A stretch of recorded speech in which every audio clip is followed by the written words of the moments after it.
Unicellular microorganism जो खाली single cell के बने होते हैं, एक सेल के। इसमें एल्गी है, क्लेमाइडोमोनास, क्लोरेरा। फंगाई में है यीस्ट, बैक्टीरिया में है बैक्टीरिया है और एनिमल्स। प्रोटोजोआ में अमीबा, यूग्लिना और पैरामीशियम इसके एग्जाम्पल है। मल्टीसेलुलर और एल्गी में वोल्वॉक्स, स्पाइरोगायरा, नॉस्टॉक। फंगाई में ब्रेड मोल्ड, एस्पेगिरस और पेनिसिलियम। ये जो है इनके एग्जाम्पल है। ये इसमें से 3 जो है वो यूनिसेलुलर, एल्गी, फंगाई और प्रोटोजोआ, और इसमें कुछ मल्टी सेलुलर है। अब माइक्रोऑर्गेनिज्म माइक्रोबायोलॉजी की हिस्ट्री, किस किस ने इसमें क्या क्या काम किए, योगदान दिया।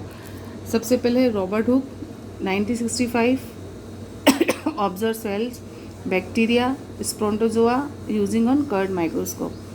एंटोनी वैन ल्यूवेकर 1676, Louis Pasteur 1857 to 59, Robert Koch 1882, Christian Gram 1884, सिभाष भरू क्रिस्टोकोस्टको 1889, अलेक्जेंडर फ्लेमिंग 1929। इन सब ने माइक्रो ऑर्गेनिज्म की स्टडी में काफ़ी योगदान दिया और इन्होंने नई नई डेवलपमेंट करके टेक्निक का और इसके बारे में और अधिक हमें जानकारी दी। अब माइक्रो ऑर्गेनिज्म और हमारे यानी माइक्रोऑर्गेनिज्म क्या क्या काम आते हैं। कुछ माइक्रोऑर्गेनिज्म होते हैं जो हमारे लिए यूज़फुल होते हैं और कुछ जो होते हैं वो यूज़लेस होते हैं। जैसे हम दूध से दही बनाते हैं तो उसमें बैक्टीरिया होते हैं जो दूध से दही को जमाने का काम करते हैं। तो microorganism play important role in our life as well as in environment. Some them are beneficial in many ways, some are other harmful and causes disease. मैंने बताया कुछ जो होते हैं हमारे लिए फ़ायदेमंद होते हैं, कुछ नुकसानदायक, तो जो हमें बीमार कर देते हैं। यूज़फुल माइक्रो ऑर्गेनिज्म उसमें क्या क्या करते हैं जो हमारे काम आते हैं। Preparation of curd, bread, cake, idli, dosa, cheese, इन सब के बनाने में ये माइक्रो ऑर्गेनिज्म काम आते हैं।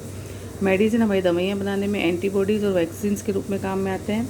क्लीनिंग द एनवायरनमेंट, हमारे जो जानवर वगैरह मरते हैं, पत्ते गिर के ख़राब होकर गिरते हैं, तो ये माइक्रो ऑर्गेनिज्म इनको खाकर साफ़ करके हमारे एनवायरनमेंट को क्लीन करते हैं। In industry to produce alcohol, wine और विनेगर, जो एल्कोहल बनती है, वाइन बनती है, वो सब भी इन बैक्टीरियाज और माइक्रो ऑर्गेनिज्म के कारण बनती है। In agriculture to increase the soil fertility, और सॉइल फर्टिलिटीज़ यानी मिट्टी की उपजाऊता को भी ये बढ़ाने के काम आता है। फॉर्मेशन ऑफ कर्ड, कैसे दही बनता है। दही जो होता है उसमें मिल्क, शुगर और मिल्क को कन्वर्ट करने में एसिटिलिन एसिड होता है जो बैक्टीरिया उस पर काम करते हैं, वो लैक्टोबैक्टीरिया बैक्सीलम्स होते हैं। इस तरीके से दही जो होता है वो जम जाता है। बैक्टीरिया दही को दूध को दही में जमाने का काम करते हैं। लैक्टोबैसिलस जो हो जाते हैं वो दही दूध में जल्दी बढ़ने लगते हैं, जिससे वो जमने लगता है और इस तरीके से दूध जो होता है गाढ़ा होकर जमने लग जाता है और दही बन जाता है। इसको हम अगर ठंडी जगह पर रख दें, once the curd is made it is transfer to cooler place. अगर हम उसको अगर ठंडी जगह पर रख देते हैं तो जो ये बैक्टीरिया है वो कम, उसकी ग्रोथ जो होती है वो कम हो जाती है। अगर हम इसको ठंडाई में नहीं रखेंगे, अगर गर्म जगह पर रखेंगे तो ये बैक्टीरिया ज़्यादा से ज़्यादा रिप्रोड्यूस होगा और दही को खट्टा कर देगा। सॉइल इनफर्टिलिटी, सॉइल में जैसे नाइट्रोजन फिक्सर बैक्टीरिया होते हैं जो मिट्टी में जो होता है नाइट्रोजन की कमी को पूरा करते हैं। बच्चों आज हम इतना ही पढ़ेंगे। Thank you.